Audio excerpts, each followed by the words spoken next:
astele.tv.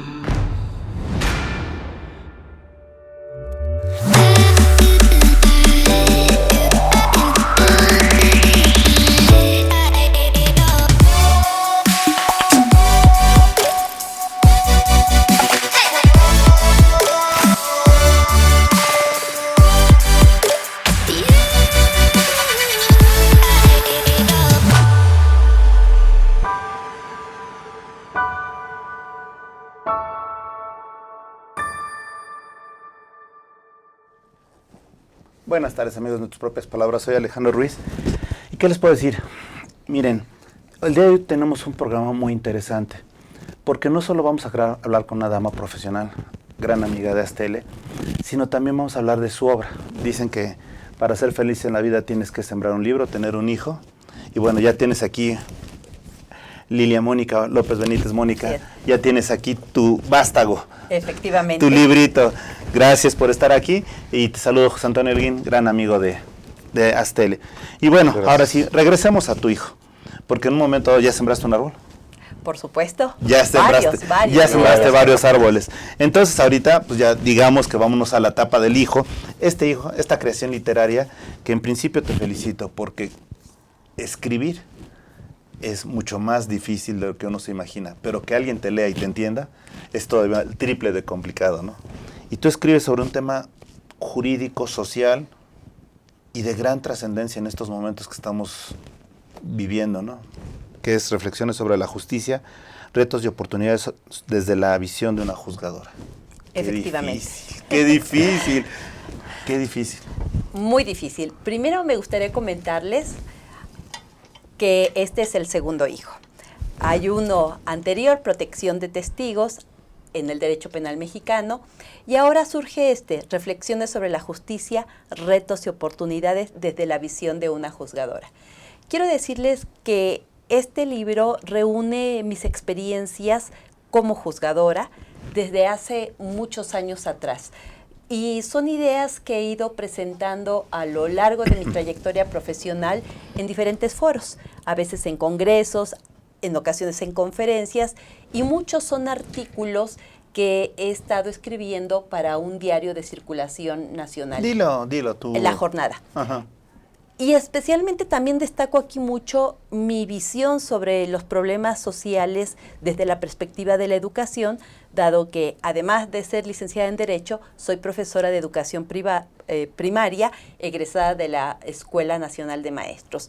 Entonces, en este libro compilo mi forma de pensar sobre diferentes temas que, como bien decías, son de actualidad, son de interés generalizado, y lo más importante, no es un libro que solamente puedan abrir, leer y entender juristas, sino que ha sido un libro pensado en que cualquier persona interesada en los temas de justicia, en los temas de educación, en los de perspectiva de género, de igualdad, pueda tomar, abrir en cualquier hoja y poder entender la dimensión de ciertos temas.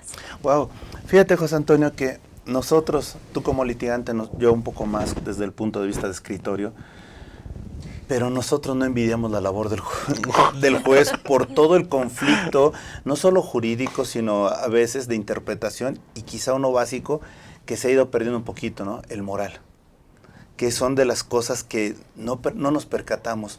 Te pregunto, como litigante, ¿tú alguna vez te has puesto en los zapatos del juez?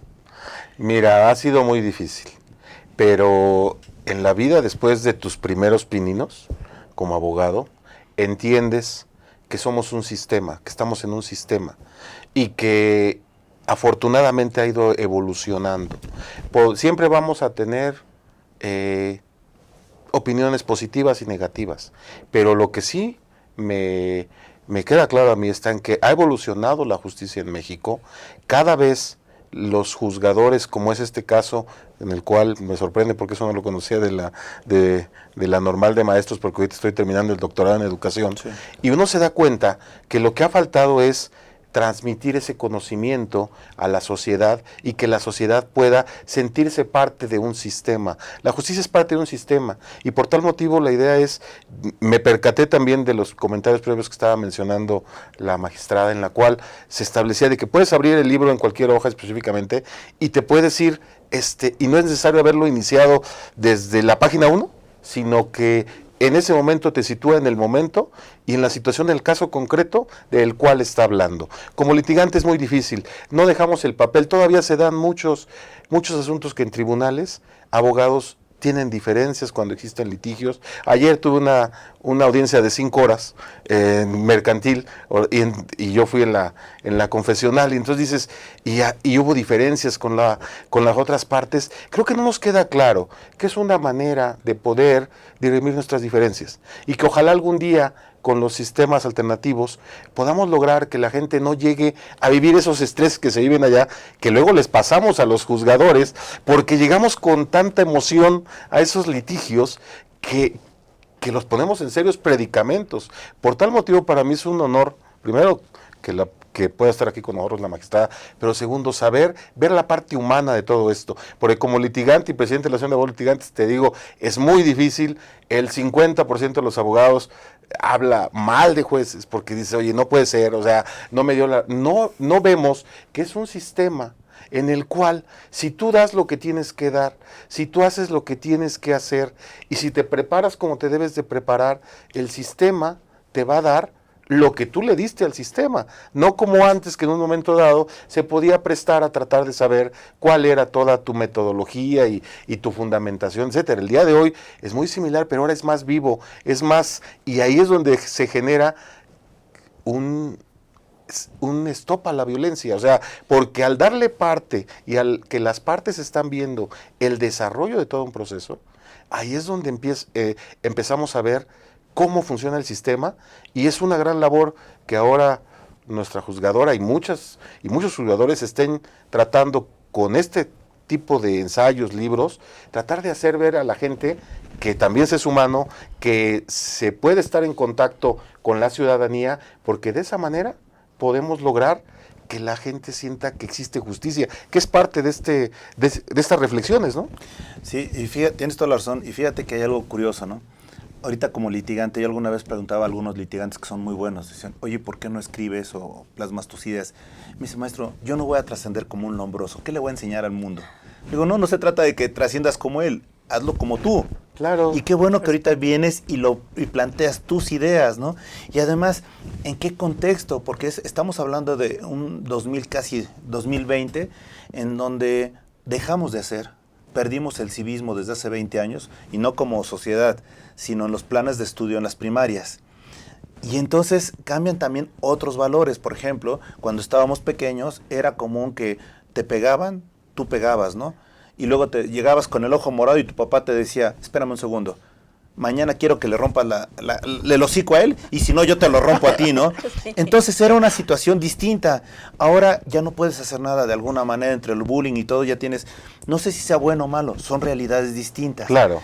Pero en tu visión, el hecho de que en un momento dado digas, oye, ahora, ¿cuáles son tus sentimientos, tus perspectivas, tu sensibilidad social, política, económica? Es un mérito que pocos reconocemos, pero sí es para aplaudir. A mí me gustaría comentarles que, por ejemplo, en el libro hay un artículo que se llama ¿De qué hablo cuando hablo de justicia? Y en este libro trato de abordar a la justicia, pero no desde el punto de vista de los códigos, la jurisprudencia y todo lo que solemos aplicar quienes juzgamos, sino el tema de justicia desde nosotros como personas, como ciudadanos en un gran país llamado México, y sobre cómo tenemos que actuar para que efectivamente haya una justicia de carácter social.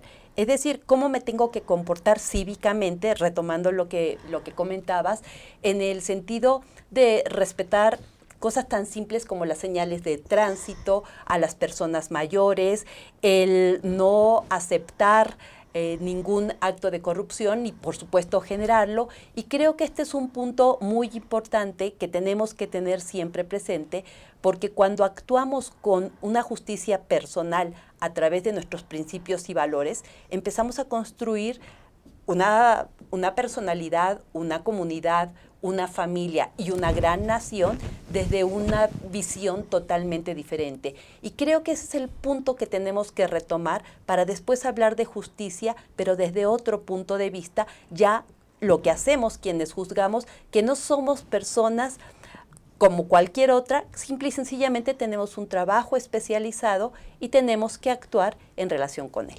Una pregunta, Mónica, y con esto vamos a hacer una pequeña pausa.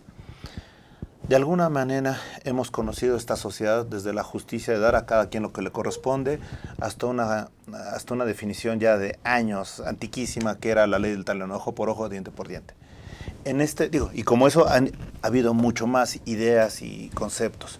Yo te pregunto, desde que tú iniciaste a ser jugador, desde que inició tu proceso judicial al día de hoy, ¿has sentido en ti una modificación a ese concepto de justicia? ¿Y así lo has plasmado? No me lo respondas ahora. Mientras lo piensas, ¿te parece bien si hacemos una pequeña pausa? Volvemos, estamos en tus propias palabras.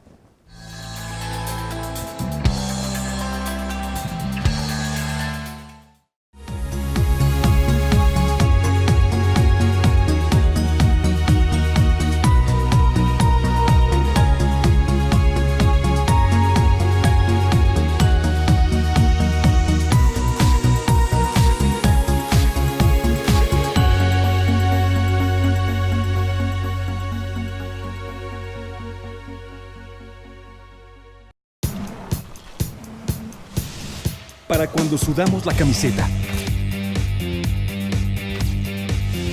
Para los que tenemos una vida intensa. Porque todos necesitamos rehidratarnos. Electrolit, hidratación total, científicamente hidratante.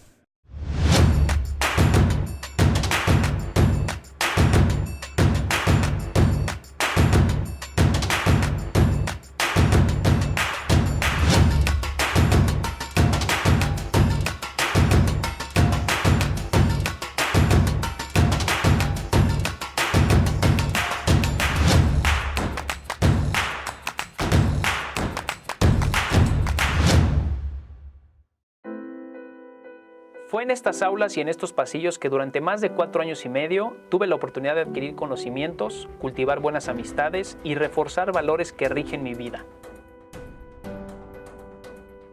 En mi gestión al frente de Jardines de México, trabajando con responsabilidad y honestidad, y en conjunto con un grupo multidisciplinario, hemos podido colocarnos como un punto emblemático del estado de Morelos y llegar a ser reconocidos como el jardín floral más grande del mundo. UNILA es más. Visita unila.edu.mx y conoce nuestra oferta académica.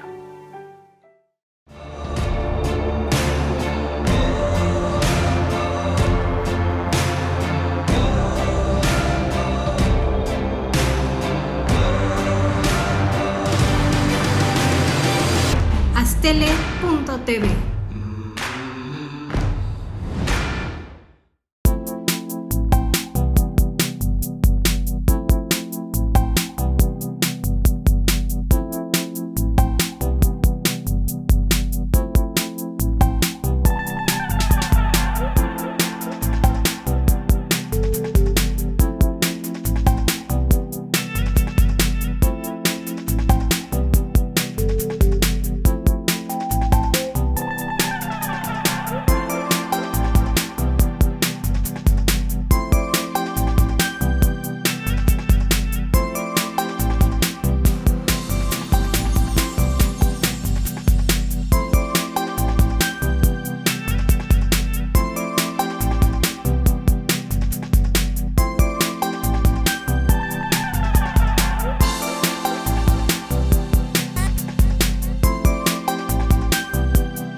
Astele.tv.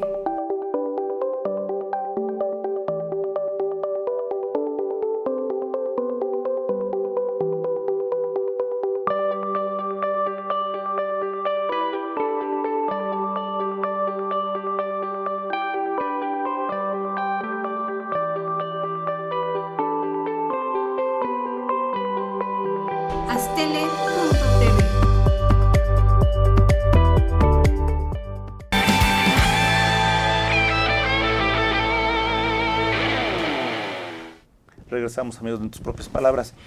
Mónica, José Antonio, antes de irnos a la pausa, platicábamos con ustedes y en especial contigo, Mónica, y te decía, desde que iniciaste tu formación profesional, el ejercicio de tus conocimientos en los juzgados, ¿ha cambiado en ti tu concepto de justicia, tu sensibilidad por reconocer la justicia, o qué ha sucedido contigo? Es una pregunta bastante compleja y a la vez demasiado simple. Yo quisiera decir que como personas que juzgamos tenemos una misión y una vocación. Y entonces estamos en esto de la impartición de justicia porque realmente es lo que nos gusta hacer, para lo que nos hemos capacitado y para lo que tenemos los elementos de hacerlo. Sin embargo, la forma de impartir justicia sin duda alguna ha cambiado. Si yo me retrotraigo a hace más de 25 años en que tuve mi primer nombramiento como jueza de distrito, lo cierto es que mucho de lo que uno había aprendido es que las personas que juzgamos hablábamos a través de nuestras sentencias y teníamos prácticamente prohibido dar algún tipo de opiniones en foros que no fueran netamente jurídicos, pero que especialmente no comprometieran nuestra imparcialidad. Sin embargo, tenemos que tener muy presente que 2011 es un año clave que cambia los paradigmas de la justicia. ¿Por qué los cambia? Porque hablamos ahora de los derechos humanos de las personas a partir de la introducción constitucional en ese año de los derechos humanos en el artículo 1 constitucional.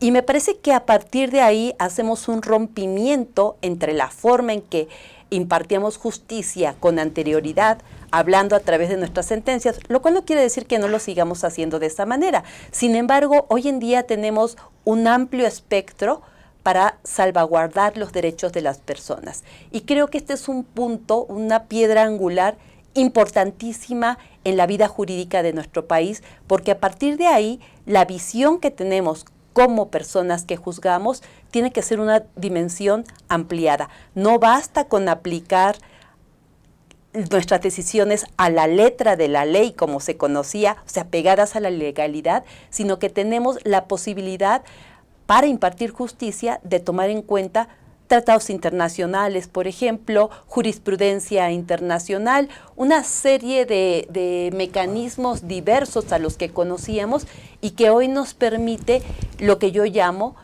impartir una justicia justa, porque podemos impartir justicia. Sin embargo, si la justicia no es justa, entonces realmente no es justicia. Y ese es el punto de quiebre que yo advierto en esta transición que hemos tenido las personas que juzgamos.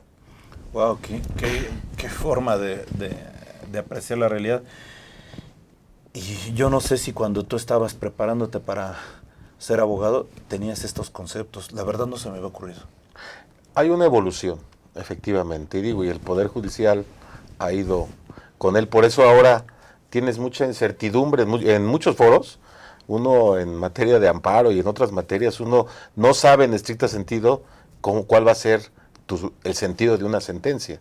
Pero no es porque no lo puedas prever, es porque los factores que le da de estudio este nuevo concepto de juzgar de forma integral a través del respeto a los derechos humanos, cambia la forma.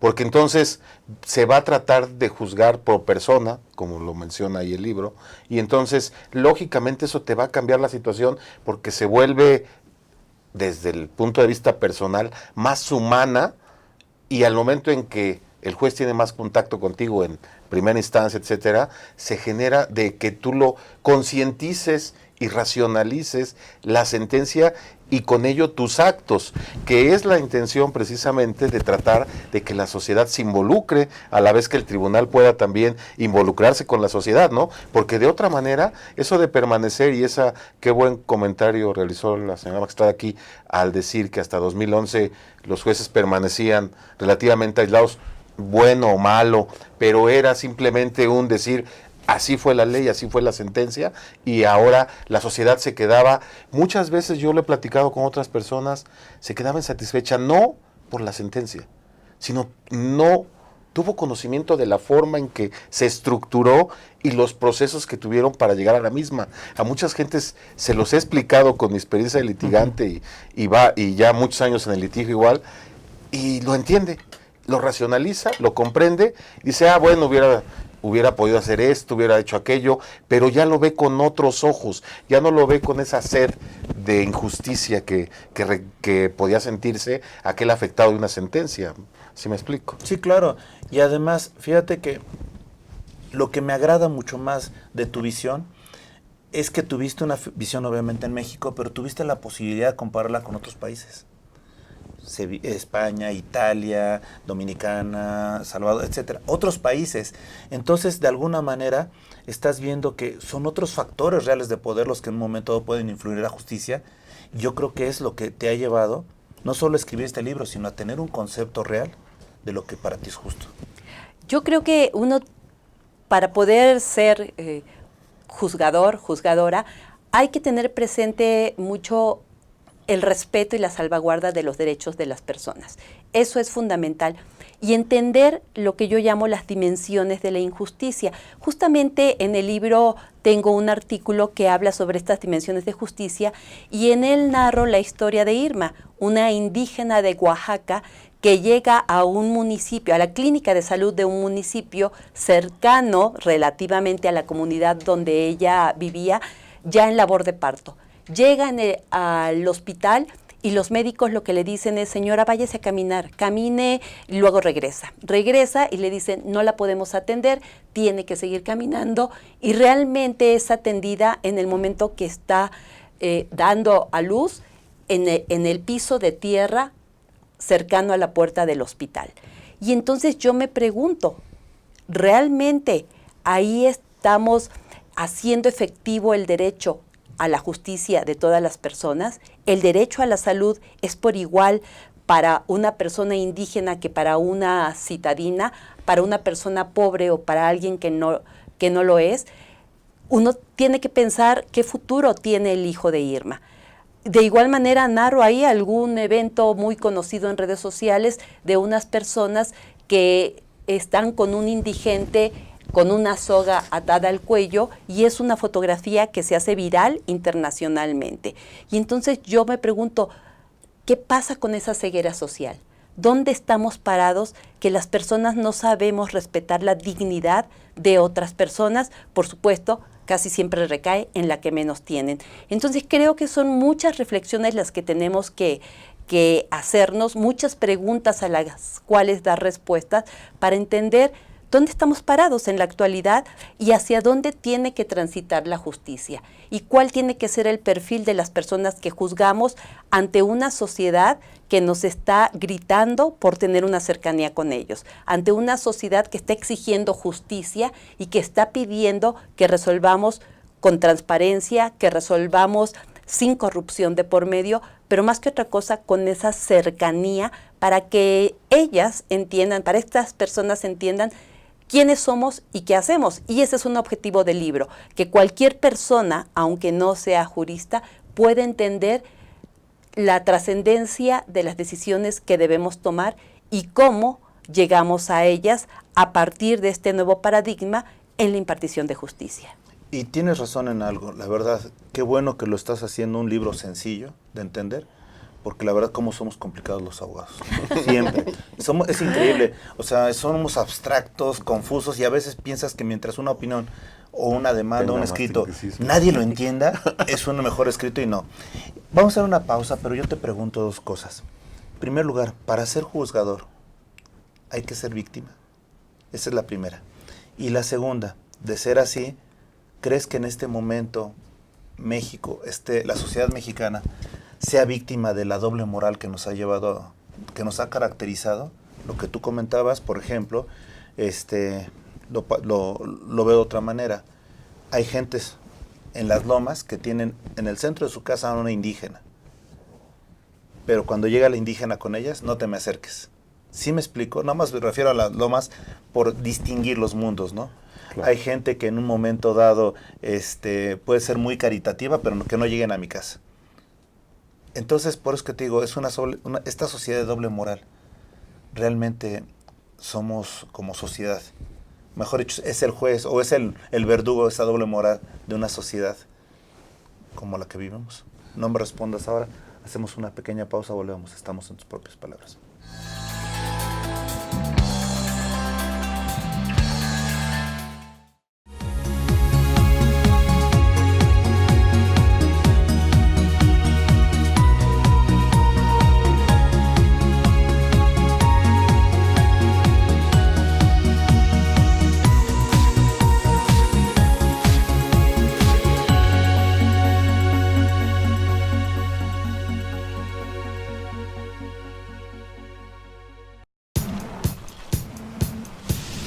Para cuando sudamos la camiseta.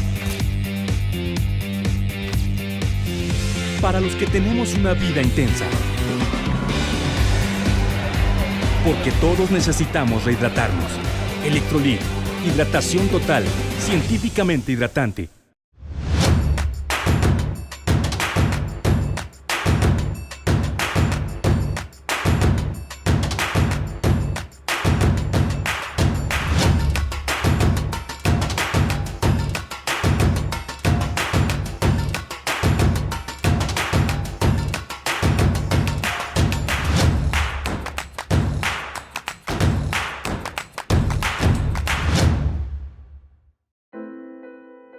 Fue en estas aulas y en estos pasillos que durante más de 4 años y medio tuve la oportunidad de adquirir conocimientos, cultivar buenas amistades y reforzar valores que rigen mi vida. En mi gestión al frente de Jardines de México, trabajando con responsabilidad y honestidad, y en conjunto con un grupo multidisciplinario, hemos podido colocarnos como un punto emblemático del estado de Morelos y llegar a ser reconocidos como el jardín floral más grande del mundo. UNILA es más. Visita unila.edu.mx y conoce nuestra oferta académica.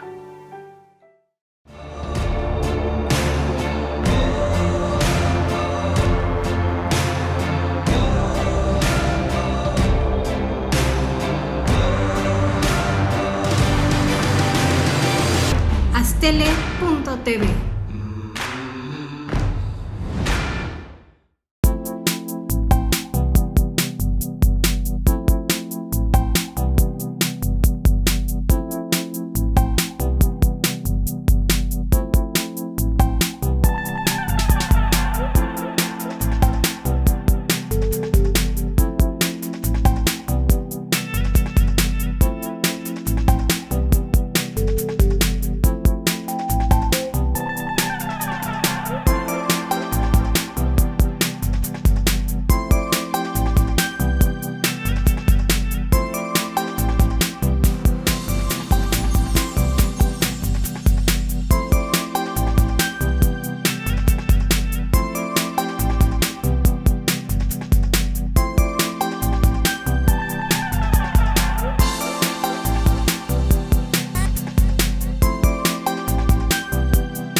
Aztele.tv.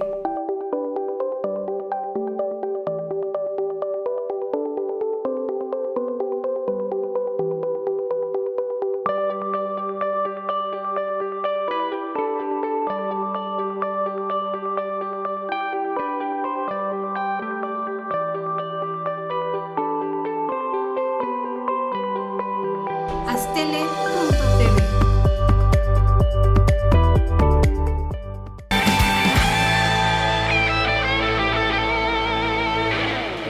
Regresamos, amigos, en tus propias palabras. Mónica, nuevamente, para ser justiciero, para hablar de justicia, primero tienes que ser víctima.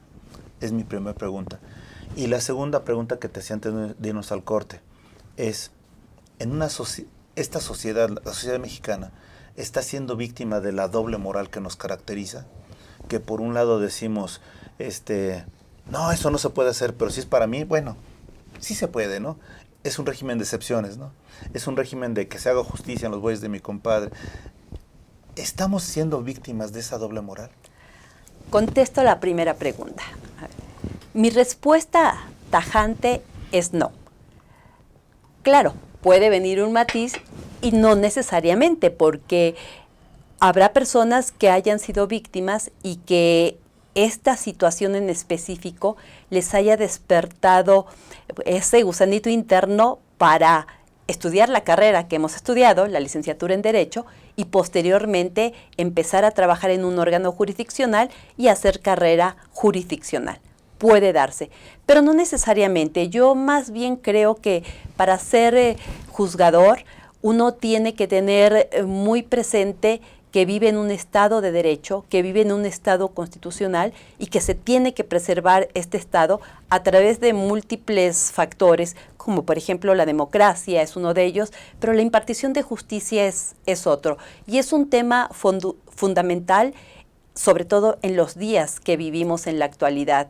Y esto me da pauta a contestar la siguiente pregunta.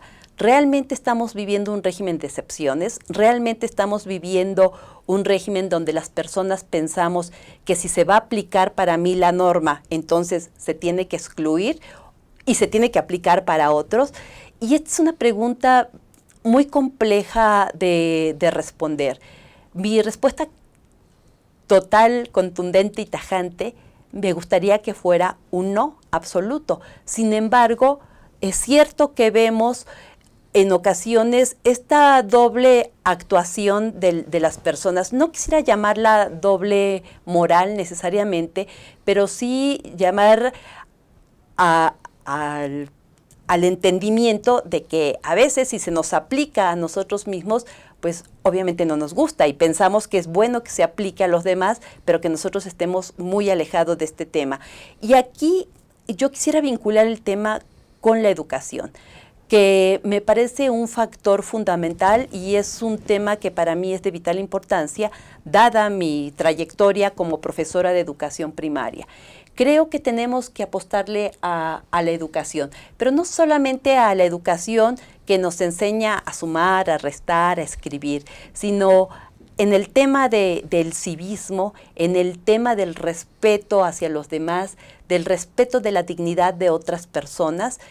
Es un tema que a veces se está olvidando y que tenemos que retomar esos valores y esos principios que como personas o como ciudadanos debemos tener y que deben ser la guía rectora de nuestra vida en sociedad. Creo que estamos viviendo o debemos vivir un nuevo ciclo para la justicia, una nueva visión que expanda no solamente el conocimiento desde el punto de vista de las habilidades que tenemos que adquirir como personas, sino especialmente desde el punto de vista que como ciudadanos tenemos que tener muy inmersos, muy dentro de nosotros mismos para actuar con la vida, con esa justicia cotidiana, con esa justicia ciudadana que también debe existir. Y entonces debemos voltear a ver hacia la niñez, debemos voltear a ver hacia la juventud y darle toda la oportunidad real y efectiva de prepararse para que después tenga la oportunidad también real y efectiva de ir hacia la vida laboral, de ir hacia la vida productiva con verdaderas oportunidades. Mientras no generemos oportunidades, mientras no generemos una nueva forma de actuar de la sociedad, difícilmente podremos solucionar este bache que estamos viviendo de alguna manera. Mónica, me parece excelente lo que estás diciendo, pero me pongo a pensar en algo básico. Tienes razón en cuanto a la educación formal en las primarias, pero me inquieta un poco la educación que se da en las familias. Porque de alguna manera, es cierto, en la primaria te forman al que va a estar, ¿no? Pero antes te dan los valores en la familia. Y hablar de valores es muy difícil actualmente, porque si hay algo ambiguo, es los valores. Y no porque sean ambiguos en sí, sino es por la forma en que la sociedad, la moda, los ha ido de alguna manera deformando, ¿no? Eso es un lado. Y por el otro, algo que me preocupa es que estamos hablando de que cada vez hay más conceptos de familia que cuando estábamos niños no habían. Ahora son monoparentales, o son familias que realmente están erosionadas, o son familias que se quedan con alguno de ellos y a cuentagotas el apoyo familiar real, ¿no? Vas a ser de alguna manera lo que antes era la televisión, el órgano transmisor de valores, porque tenías al niño tranquilo en la televisión, ahora resulta que llegas a una computadora y está el internet y es el órgano transmisor de valores. Me parece muy bien lo que estás diciendo, pero yo creo que también estamos pegando lo básico, ¿no? A una falta de comunicación, de compromiso y de responsabilidad. A mí me gustaría hablar aquí del respeto a la igualdad de las personas. Y creo que tenemos que entender que en nuestro país nos hemos ido forjando en valores y principios a través de cómo construimos o cómo concebimos el tema de la igualdad. Y tenemos que pensar que nuestra sociedad se ha conformado de una manera cultural, por obvias razones, pero dentro de esa multiculturalidad que tenemos en nuestro país, lo cierto es que han estado presentes los estereotipos y los roles de género. Y cuando hablo de género, no me estoy refiriendo especialmente a las mujeres, como a veces se tergiversa. Hablar de género es hablar de hombres y mujeres que construimos una sociedad. ¿Cómo hemos crecido? ¿Cuáles son los valores que se nos han inculcado? ¿Cómo concebimos a las personas del sexo opuesto al nuestro? ¿Y qué cargas estructurales y emocionales les damos para que se comporten de una o de otra manera? Entonces, a partir de ahí podemos entender un poco el sentido social que tiene la conformación de una familia, la conformación de una comunidad y la conformación de una sociedad. Y en el libro yo abordo muchos temas relacionados con la igualdad, relacionados con la perspectiva de género, para poder evidenciar que en muchas ocasiones la construcción de la personalidad es una cuestión artificial, porque nos construimos no de una manera natural, con el respeto que le corresponde a todos los seres humanos sin ningún tipo de distinción. Sin embargo, a través de estas cargas sociales y culturales nos vamos generando esas reglas de trato y nos vamos generando esas reglas de comportamiento que se llaman estereotipos y que luego le exigimos a las personas que deben de cumplir cabalmente, cuando la realidad es que esto, insisto, no es natural y tendría que ponerse un alto a este tema para empezar a conformar sociedades igualitarias en todos los sentidos. Y cuando forjamos esas sociedades igualitarias,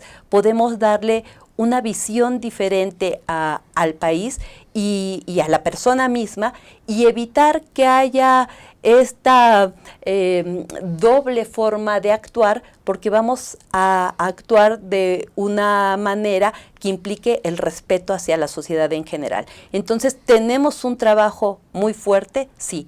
Destruir las concepciones sociales y culturales no es sencillo, es reeducarnos o es educar a las nuevas generaciones con una concepción diferente de lo que es la vida y de la forma en que debemos comportarnos en la sociedad, para que no existan este tipo de situaciones que nos están lacerando y nos está cobrando la factura. Perfecto. José Antonio, vamos a irnos a una pausa, pero nada más me quedo con una duda. Aquí hay un programa de derechos humanos en Aztele, y la otra vez platicando con el conductor, que se me fue el nombre, si me lo recuerdas ahorita te lo digo, si no al corte. Él me decía que los derechos humanos son para los humanos derechos, pero tú te das cuenta que un delincuente es el primero que rompe normalmente el derecho, ¿no? Y con esto me gustaría que me comentaran ahorita al volver de la pausa. Los derechos humanos que tenemos al día de hoy, ¿qué tanto son considerados para las víctimas y qué tanto se deben de considerar para los victimarios? Porque yo sí ahí tengo una confusión. Si les parece bien, hacemos una pequeña pausa, volvemos, estamos en tus propias palabras.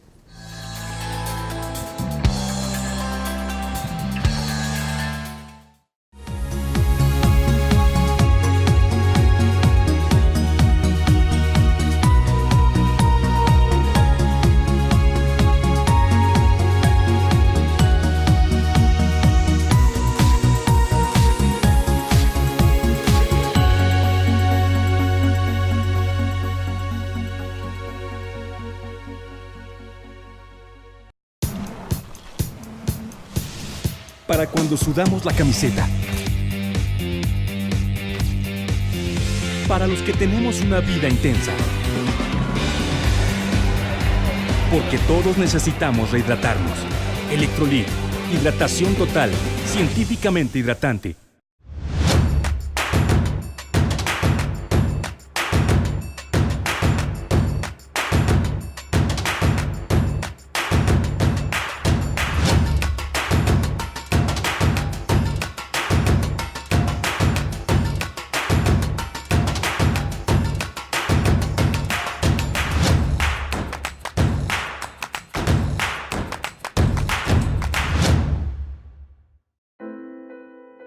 Fue en estas aulas y en estos pasillos que durante más de 4 años y medio tuve la oportunidad de adquirir conocimientos, cultivar buenas amistades y reforzar valores que rigen mi vida. En mi gestión al frente de Jardines de México, trabajando con responsabilidad y honestidad, y en conjunto con un grupo multidisciplinario, hemos podido colocarnos como un punto emblemático del estado de Morelos y llegar a ser reconocidos como el jardín floral más grande del mundo. UNILA es más. Visita unila.edu.mx y conoce nuestra oferta académica.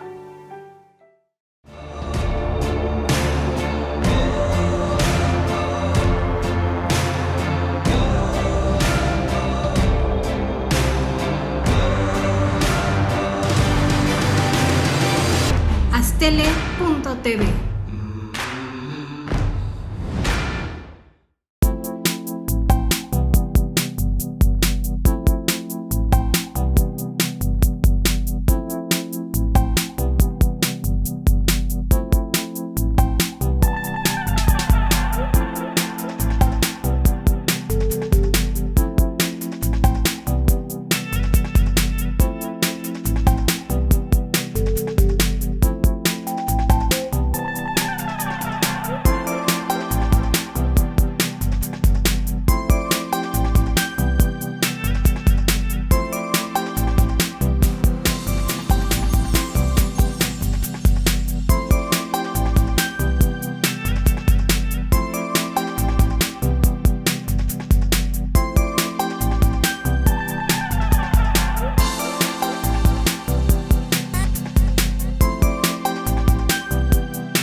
Astele.tv.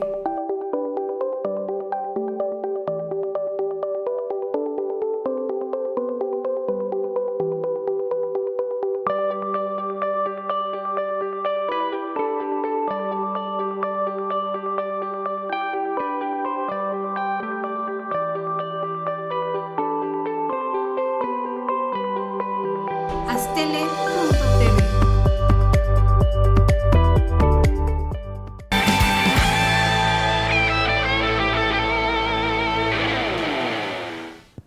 Regresamos, amigos, de tus propias palabras. Y perdón que lo diga, ahorita que estuvimos platicando en el corte me quedé con muchas inquietudes. Los derechos humanos son para los humanos derechos.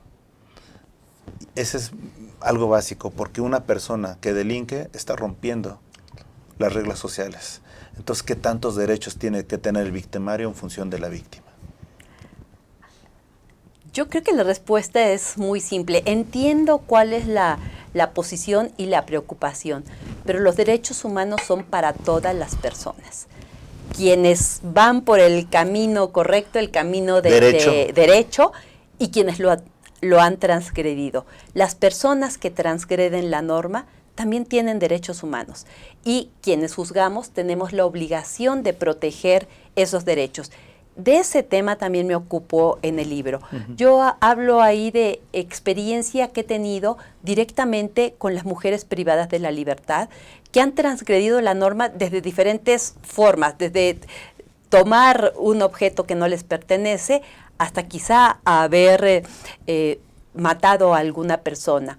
Y sin embargo, cuando uno trabaja con ellas, cuando uno entiende el contexto de la vida que han tenido, no es que se justifique la conducta, ¿no? Sin embargo, puede uno advertir el grado de vulnerabilidad en que estuvieron expuestas o expuestos y a partir de ese momento empezar a analizar el asunto con una perspectiva diferente, con una visión diversa, aplicando justamente el respeto a los derechos humanos a través de todos los instrumentos que tenemos para ello.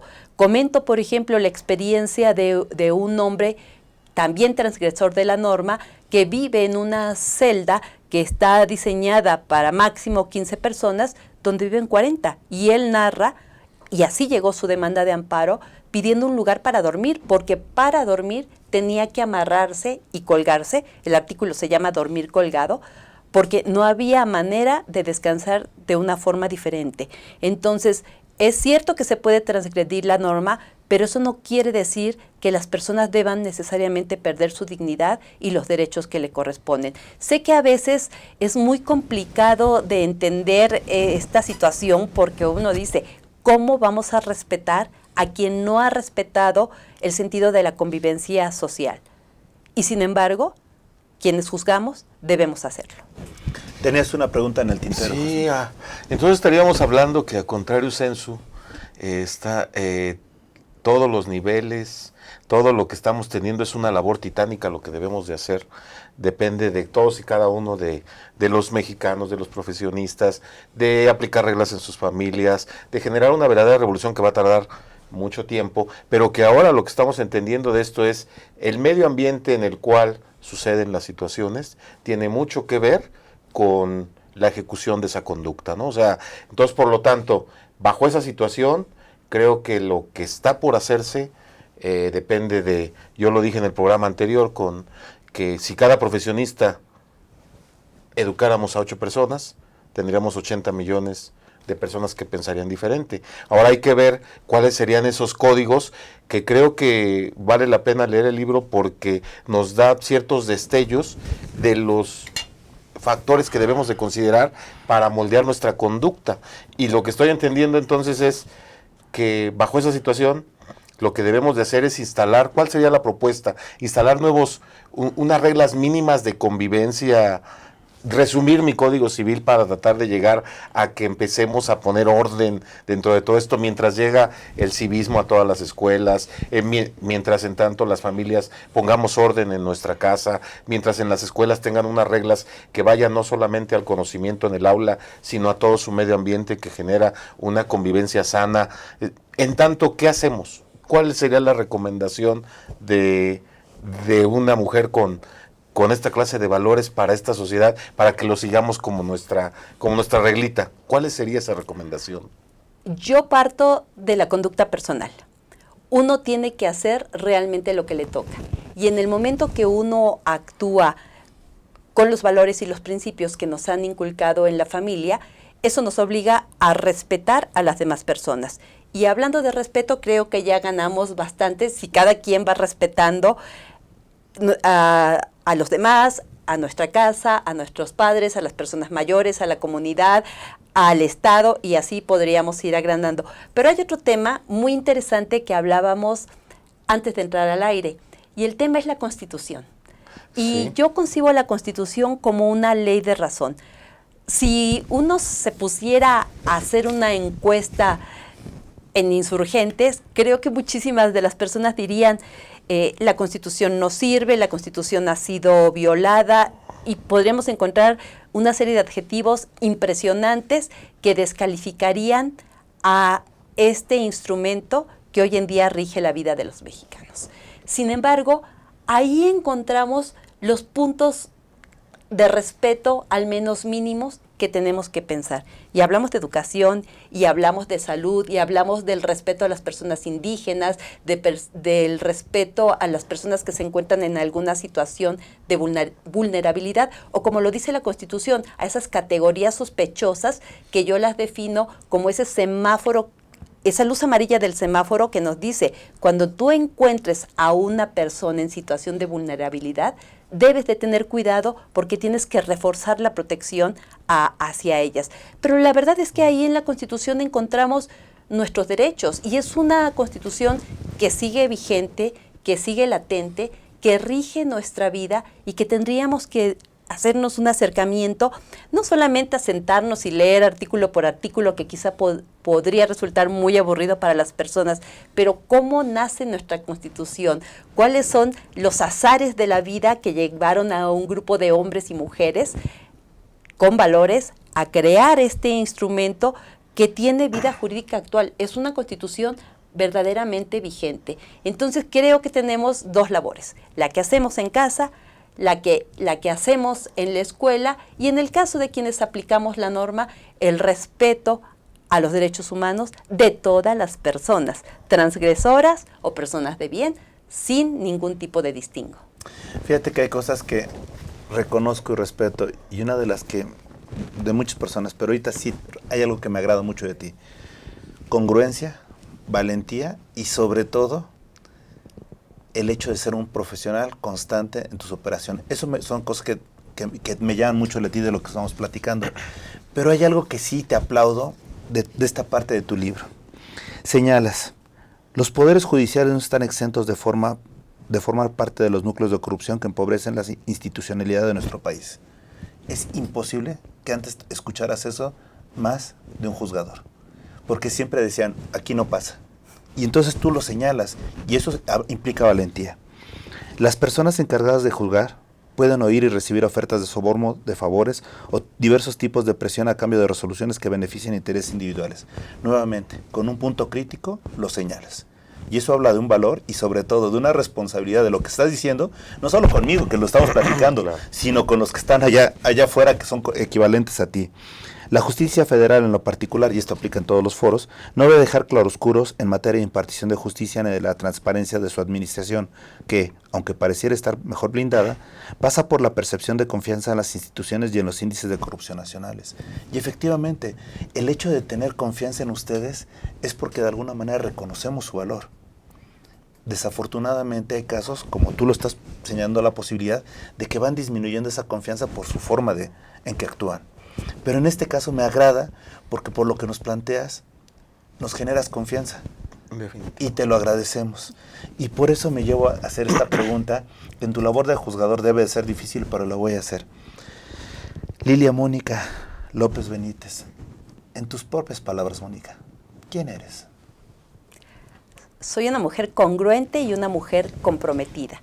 Una mujer dispuesta a seguir trabajando por la justicia, una mujer dispuesta a tener cercanía con la sociedad para que sepa quiénes somos, de qué estamos hechos y hacia dónde vamos. Y ese hacia dónde vamos implica servir a la sociedad. Me parece excelente. Y yo creo que otra cosa quieres comentar al respecto. No, simplemente que nos deja con una gran tarea, una gran labor que hay que realizar, que tenemos que transformar esta sociedad y hay que hacerlo diario, como lo está estableciendo todos y cada uno de los que integramos esta gran nación.